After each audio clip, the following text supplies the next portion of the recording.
गरीब वो है जिसके पास नाम नहीं है। तो जो काम करते जाते हो उसके बारे में सोचो। काम रुकावट नहीं है, काम तो शरीर का काम है करना, लेकिन चिंतन करना, सुमन करना, नाम की कमाई करना वो मन का काम है। मन को पलटते नहीं हो, अब वो काग बुद्धि नहीं जाती है, काग बुद्धि है वो। और संत काया पलट कब करते हैं? जब करते हैं कि वो कहते हैं कि अपने अंदर की जो बात है पलट जाने का ही नाम है। कहते हैं कि जल का कोई जीव मगरमच्छ है या कुछ, उसके नीचे मोरा होता है, यहाँ गले के नीचे जब उसको पानी पीना होता है तो उल्टता है। समुद्र में रहते हुए भी प्यासा है, वो पानी में रहता है प्यासा है। कहने लगा कि भाई कोई तप करने लगा नदी के किनारे, तो कह रहा था क्या करता है? ने बोला कि मैं भक्ति करता हूँ। बोला किस लिए करता है? वो मगरमच्छ कहने लगा, बोला इसलिए करता हूँ कि मुझे परमात्मा प्राप्त हो जाए, लेकिन मिलता ही नहीं है। तो कहने लगा पलट जा। बोला पलट कैसे जाऊँ? बोला कि जो दुनियादारी के काम करता है उन कामों से पलट जा, बुराइयों को छोड़ के अच्छाई को अपना ले, पाप कर्म को छोड़ के धर्म के काम कर। बोले कि हाँ, लेकिन बोला मुझे बताना, मैं प्यासा मरता हूँ। कहने लगा तू भी पलट जा, तेरे भी जो छेद नीचे की ओर है, तू पानी में पलट जाएगा, पानी भर जाएगा, तेरी प्यास मिट जाएगी। वो हालत हमारी भी है, हम पलटते नहीं हैं। कबीर साहब कहते हैं कि जल में मीन प्यासी, मुझे सुन सुनावे हंसी। क्यों? नाम हमारे पास है, नाम हमारे पास है, और फिर भी हम उसके प्यासे हैं, तकलीफ है, दर्द है, फिर भी हमारी बुद्धि भ्रम में पड़ी हुई है। कोई तीर्थों पे जाके पाप मिटाना चाहता है, कोई यज्ञ हवन से पाप मिटाना चाहता है, कोई पूजा पाठ से करना चाहता है, कोई दान पुण्य से करना चाहता है। दुनियादारी के काम है, रस्म है, जैसा दोगे वैसा आपको मिल जाएगा। ये लौकिक भक्ति है, लौकिक भक्ति करने से मान सम्मान मिल जाएगा, लोग कहेंगे हाँ अच्छा है। जब परिवर्तन हमारे में नहीं आता है, जाते गुरु के पास हैं और घर आके उल्टे सीधे काम करते हैं, जाते सत्संग में हो, घर जाके तुम बहू और बच्चों के साथ लड़ाई झगड़ा करते हो, आपस में तानेबाजी खत्म नहीं होते। जिस घर में प्यार प्रेम नहीं है वो कहाँ से भक्ति आ जाएगी? वहाँ पहला घर तो हमारा मन है, मन के अंदर प्यार और शांति होनी चाहिए। प्यार और शांति होगी, वो सेवा भी करेगा, भक्ति भी करेगा, और वो सारे परोपकार भलाई के काम है, जनहित के कल्याण के काम करेगा। वो जिसके अंदर सेवा की भावना है, कल्याण की भावना है, परोपकार की भावना है, वही आदमी भक्ति कर सकता है, वही नाम का सुमन कर सकता है, और उसी का जीवन सफल होता है। जो इसको मानता नहीं है, नाम की ताकत देखी तुमने? नाम को भोले भोले के अब नारे लगाते हो, शिव भोले है तो भोलानाथ शिव जी। शिव जी भक्ति करने से बहुत जल्दी खुश हो जाता है, लेकिन नाम की शक्ति थी उनके पास, वो नाम को जानते थे। पार्वती जी को उन्होंने अमर मंत्र जो दिया था शिव जी ने ही दिया था, लेकिन जब समुद्र मंथन किया गया और उसमें से कालकूट नाम का जहर विष निकला, जब विष निकला तो सब देख के घबरा गए कि इसका क्या करें।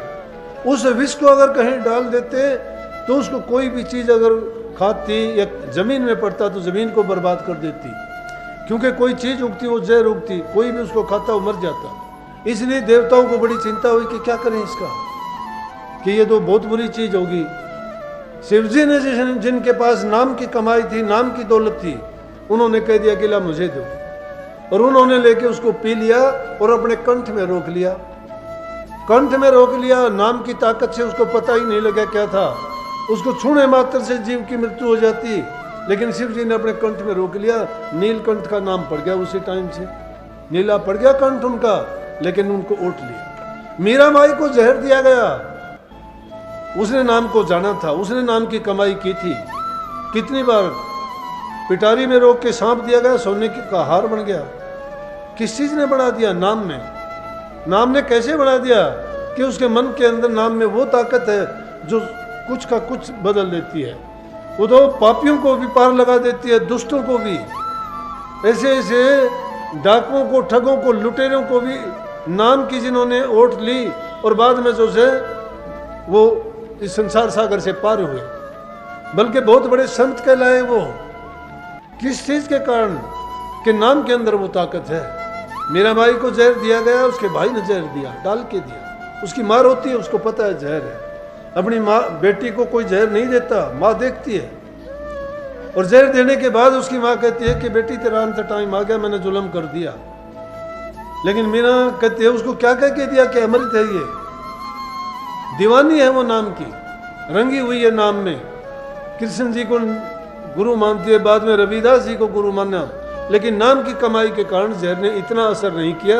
और जो जहर उसने वहां पिया वही जहर मथुरा में कृष्ण जी की मूर्ति से वो जहर उगला गया, बाहर आया, लोगों ने देखा, उसको पाया।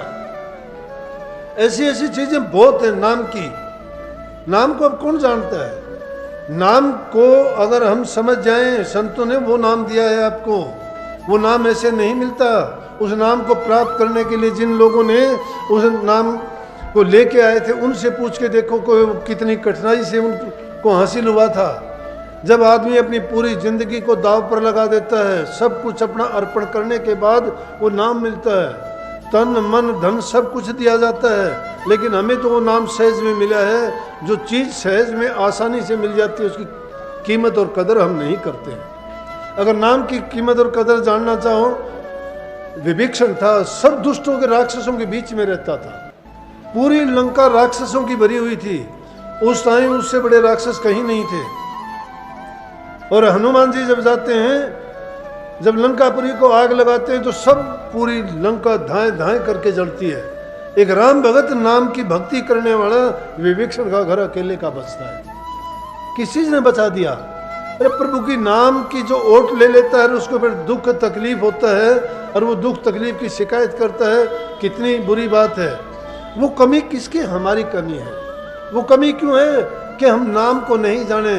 कबीर साहब तो कहता है मौत से भी नहीं डरते, कहता है कि हम क्यों मरा मरे संसारा, हमें मिला जीवामण हारा। कि हमने जीवामण हारा जब मिल गया, जिसने जीवन जीने की घूटी दे दी, अमृत जड़ी दे दी, और वो जड़ी हमारे अंदर में ही रखी है, वो मुर्दों को जिंदा कर देती है। वो जड़ी सतगुरु ने हमें सौंपी है, और फिर भी उस जड़ी को पाके अब रोजाना शिकायत करते हैं, दुख दर्द में चिल्लाते रहते हैं और कहते हैं कि मेरे साथ हाय तौबा, ये क्यों हुआ, क्यों हुआ, किस लिए हुआ।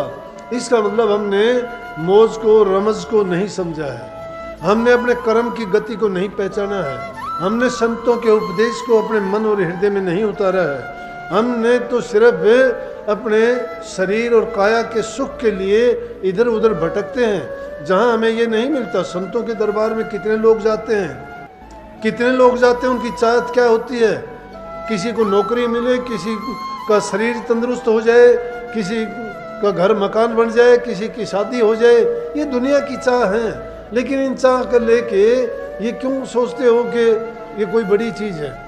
अरे जब तुम नाम का सहारा लोगे तो चाहे तुम कुछ भी बना लेना, कुछ भी बना लेना। नाम तो वो दौलत है कि तुम दुनिया को देने वाले बन जाते हो, दाता बन जाते हो। महात्मा बुद्ध के पास कोई भी जाता था और कहता था मुझे आपसे कुछ पूछना है, ज्ञान की बात, ज्ञान लेना है। कहते कि कोई बात नहीं, आप बैठिए, 1 महीना मेरे पास रुकिए, फिर आपको बताऊंगा। जो लोग 1 महीना उनके पास रुकते थे और फिर उनसे पूछते कि आप कुछ पूछने के लिए आइए, पूछो क्या पूछना है, कहने लगे ना अब कोई पूछना ही नहीं है। पूछने के लिए बचता नहीं था। जब सच्चा जिज्ञासु गुरु के पास ज्ञान की लालसा लेके जाता है तो उसकी प्यास और तड़प और उसकी दृष्टि सिर्फ उसी चीज पर होती है, और वो चीज जब उसको मिल जाती है वो तृप्त हो जाता है, उसको दूसरी चाह रहती ही नहीं है। इसलिए मन में जो कल्पना हम उठाते हैं वो कल्पना ऐसी होनी चाहिए कि संसार की चीज़ों के अलावा, कि जो इस संसार से भी परला पार है, जिसको वाणियों में गया है कि गुरु वार से पार कर देता है। वार ये संसार है, त्रिगुणात्मक दुनिया जो रची गई है, इसमें काल और माया के फंदे कदम कदम पर लगे हुए हैं। जीव बेचारा भटक जाता है, लेकिन जिनको ज्ञान सतगुरु ने दिया है, जिनको जगाया है, जिन्होंने सतगुरु से ज्ञान लेके अपने हृदय में प्रकाश कर लिया है और उस सत्य ज्ञान की खोज करना चाहता है, तो वो इन चीज़ों से ना कभी घबराता है, ना डरता है, और ना उन चीज़ों पर उसकी दृष्टि होती है। जिनकी मंजिल दूर होती है और जो मंजिल को पाना चाहते हैं, वो रास्ते में आने वाले पड़ावों पर ठहरते नहीं हैं।